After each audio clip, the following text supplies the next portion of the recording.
ఆకుకూర పంటలు నిత్యం రైతుకు ఆదాయాన్నిస్తాయి. సన్న చిన్నకారు రైతులకు ఇవి ఎంతో ఆదరువుగా ఉన్నాయి. వేసవిలో పండించే కొత్తిమీరకు మంచి గిరాకీ ఉంటుంది. సాధారణంగా అక్టోబర్, నవంబర్ మాసాల్లో సాగు చేసే కొత్తిమీర పంటకు చల్లటి వాతావరణం అనుకూలించడం వల్ల మంచి దిగుబడి వస్తుంది. అయితే అప్పుడు ధరలు కూడా తక్కువగానే ఉంటాయి. ఎండలు పెరిగే కొద్దీ కొత్తిమీరకు గిరాకీ పెరుగుతుంది. ఎందుకంటే ఈ సమయంలో అధిక ఉష్ణోగ్రతలకు పంట ఎదుగుదల నెమ్మదిస్తుంది. అంతేకాక మొలక శాతం కూడా తక్కువగానే ఉంటుంది. అయితే షేడ్ నెట్ల క్రింద లేదా నీడనిచ్చే చెట్ల క్రింద సాగు చేసేటప్పుడు మాత్రం వేసవి కొత్తిమీర నుంచి కాసులు పండించుకోవచ్చు. నాటిన 30 నుంచి 40 రోజుల స్వల్ప కాలానికే అందివచ్చే కొత్తిమీరను వేసవిలో సాగు చేసినప్పుడు పాటించాల్సిన మెలకువలేవో తెలియజేస్తున్నారు విజయనగరం జిల్లా చీపురుపల్లి ఉద్యానవనాధికారి సిహెచ్ చంద్రశేఖరరావు. ఉత్తర కోస్తా మరియు కోస్తా జిల్లాలు, రాయలసీమ జిల్లాలో కూడా కొత్తిమీర సాగు అనేది పెరుగుతూ వస్తుంది. సో వేసవిలో ప్రత్యేకంగా ఈ కొత్తిమీర సాగు యాజమాన్య పద్ధతులు మనం పరిశీలించినప్పుడు ఖచ్చితంగా నీడ అనేది ఎంతో అవసరం.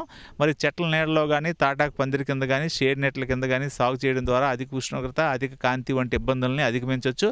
మరి ఈ వేసవిలో సాగు చేసే రకాలని మనం కొత్తిమీరలో గమనించినప్పుడు సింధు కానీ, సాధన కానీ, స్వాతి కానీ, సుధా కానీ, ఏపీహెచ్ ధనియా 1 వంటి రకాలు, సుగుణ వంటి రకాలు వేసవి సాగుకి అనుకూలమైనవి.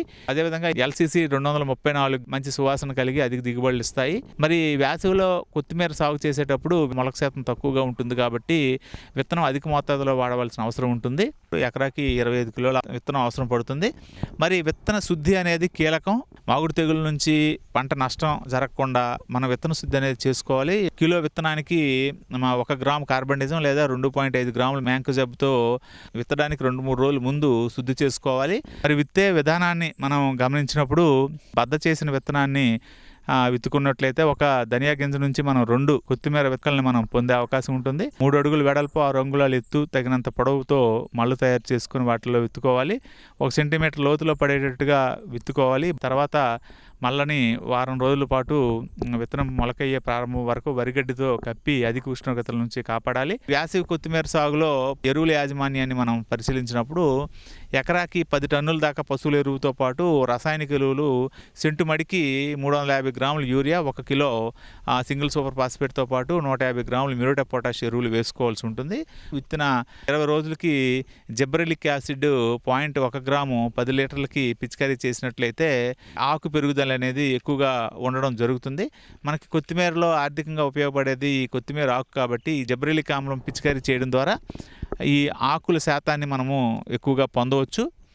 అదేవిధంగా ఈ వేసవి సాగులో నీటి యాజమాన్యాన్ని మనం గమనించినప్పుడు నీటి యాజమాన్యం వల్లే మొక్క ఎదుగుదల, దిగుబడి నిర్దేశించబడతాయి కాబట్టి సరైన నీటి యాజమాన్యం చేయాలి. దీనివల్ల నేల ఉష్ణోగ్రతలు తగ్గడమే కాకుండా మొక్కల మధ్య ఏర్పడ్డ సూక్ష్మ వాతావరణం వల్ల కూడా మొక్కలు వడిలిపోకుండా కాపాడినట్టు అవుతుంది. అవసరానికి మించి కూడా తడిపినట్లయితే తెగుళ్ళు ఆశించే అవకాశం ఉంటుంది కాబట్టి నీటి యాజమాన్యం అనేది శ్రద్ధతో సరైనటువంటి విధానంలో చేయాల్సి ఉంటుంది. సస్యరక్షణ చర్యల్లో భాగంగా మొక్కల సాంద్రత ఎక్కువగా ఉంటుంది కాబట్టి పంటని మాగుడు తెగులు ఆశించే అవకాశం ఎక్కువగా ఉంటుంది.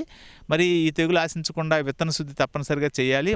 ఈ తెగులు ఆశించినప్పుడు ఈ కాపరాక్సిక్లోరైడ్ 3 గ్రాములు చొప్పున భూమి తడిచేటట్టుగా పిచికారీ చేయడం వల్ల ఈ భూమిలో ఉండే శిలీంధ్రాల వల్ల వచ్చే ఈ మాగుడు తెగులను మనం నివారించడంలో అవుతాం. అదేవిధంగా వేసవిలో కొత్తిమీర సాగు చేసేటప్పుడు ఈ ఆల్టర్నేరియా ఆకుమచ్చ తెగులు అనేది ఆశిస్తుంది. అది ఆశించినప్పుడు కింద ఆకులపై కాలినట్టు మచ్చలు ఏర్పడతాయి. 1 లేదా 2 రోజుల్లో తెగులు పై ఆకులు కూడా వ్యాప్తి చెంది ఆకులన్నీ మాడినట్టు కనబడతాయి. దీని నివారణకి కార్బనిజం మందు 1 గ్రాము లేదా మ్యాంకోజెబ్ 2.5 గ్రాముల మందులను లీటర్ నీటికి కలిపి వారం రోజుల వ్యవధిలో అవసరాన్ని బట్టి 2 సార్లు పిచికారీ చేసుకున్నట్లయితే ఈ ఆకుమచ్చ తెగులు అనేది మనము నివారించవచ్చు. మరి కొత్తిమీర అనేది 45 నుంచి 55 రోజులకి కోతకు రావడం జరుగుతుంది. కోత సమయాన్ని బట్టి మంచి రేట్ అనేది కూడా మార్కెట్లో పలుకుతుంది. మరి దీన్ని దృష్టిలో పెట్టుకొని శాస్త్రీయ పద్ధతిలో కొత్తిమీర సాగు చేసినట్లయితే రైతులు మంచి ఆదాయాన్ని పొందవచ్చని తెలియజేస్తున్నాం.